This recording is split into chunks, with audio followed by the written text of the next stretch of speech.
if it's $1 million, you're gonna run up and go like. I'll tell you why. Because physically, it wasn't possible. Can you imagine when you're 28 years old, suddenly to change your entire life? It's impossible. It's not that I didn't want to. It's not that. It's almost like me now going to the gym and looking at this guy with like hands like that and saying, "Wow, oh, I want to be like him," and then going and trying to push 200 pounds. I'll just lift it up. It's not going to work. I need a whole year to work out. Start with 20 pounds, then 30 pounds, then 40 pounds, then 60 pounds. I can't look at one guy and be like, wow, I want to be like him. Same thing with becoming religious. I knew I can't like with one night say like, okay, let me put the jacket on and I'm like, I knew I had to gradually climb. And if anyone jumps way too far right away, then they fall right out. It wasn't about the sense of urgency, it was being more practical. I knew I can't become religious right away. You heard what I said. It's Shabbat, what I'm not gonna, I could only do the Kiddush. That's it, that was my thing. I every week added one thing. Then I stopped turning off the lights in the bathroom. Then, I used to put the TV on, but choose the channel I like, and I wouldn't switch the channels. I'd sit like this, the whole Shabbos. I would choose just not to flip the channels. So it sounds funny and stupid, but that for me was huge. You know what it was for me? To sit in front of the TV and not flip the channels, and then not to just turn the lights on. So, because physically, everybody that starts keeping Shabbat, comes the morning of Shabbat, you feel like ripping your hairs out of your head. I would drive just to drive around. I couldn't take it. So you have to build it. So I knew I had the urge, but I knew I couldn't do it. Bechlal, in anything in life, you do it too fast.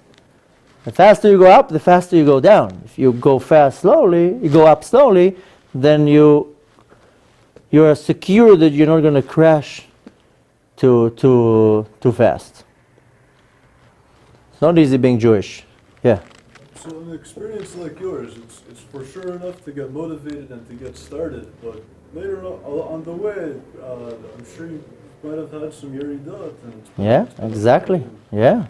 It's not always Everyone, it's up and down. All your life is up and down. The best example is you go to a hospital and you look at the ones that are connected to the machines. What do you see? The line goes up and down, up and down, up and down.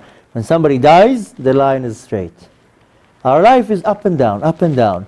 If your life is straight line, you're dead, spiritually and physically, but mainly spiritually. So your life has to be up and down, up and down, up and down. The whole point is to know that when you go down, most people, they fall into despair. The whole point to know is when you go down, it's just to... What they call bipolar? I can't hear you. Why they call bipolar? Somebody up or down? I don't know what they call bipolar. No, I understand, but I'm giving a different example. In life, if you don't go up and down, something is wrong. You constantly, sometimes you're up, sometimes you're down. Music is to be up and to be down. Exactly. Otherwise it would be the same. The point is... If every day is sunny, it's no good. Just have rain to appreciate. Nachon? Exactly. Everybody, if you don't have ups and downs, something is wrong.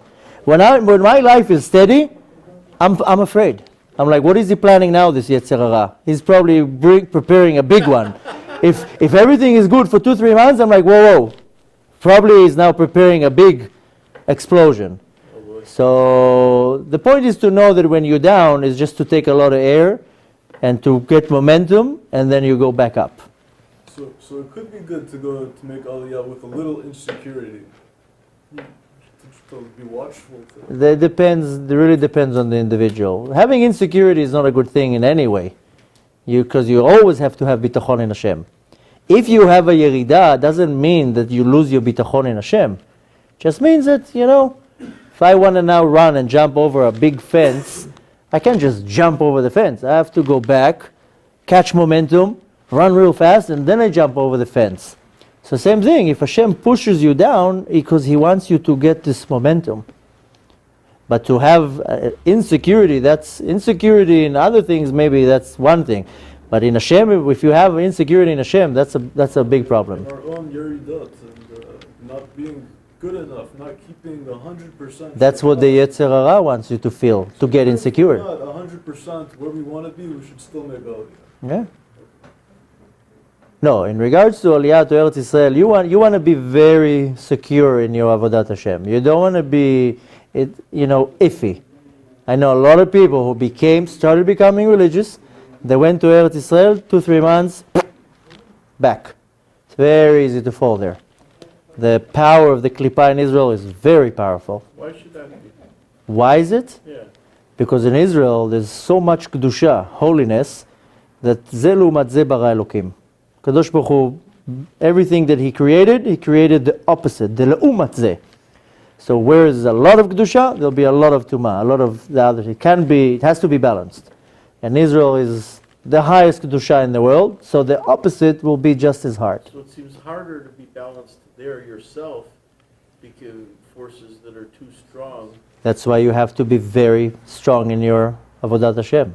You can't be iffy, because it's very easy to fall there. So how do you, who like to build bridges, who reach out to those who are less connected, do it in a place, for example, you're doing it here, you think it's easier here or easier in Israel? I don't know. What's it going to be like for you in Israel? I have no idea. I've been to many lectures in Israel.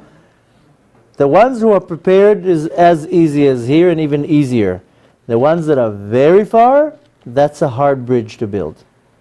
It's a challenge, it's a good challenge.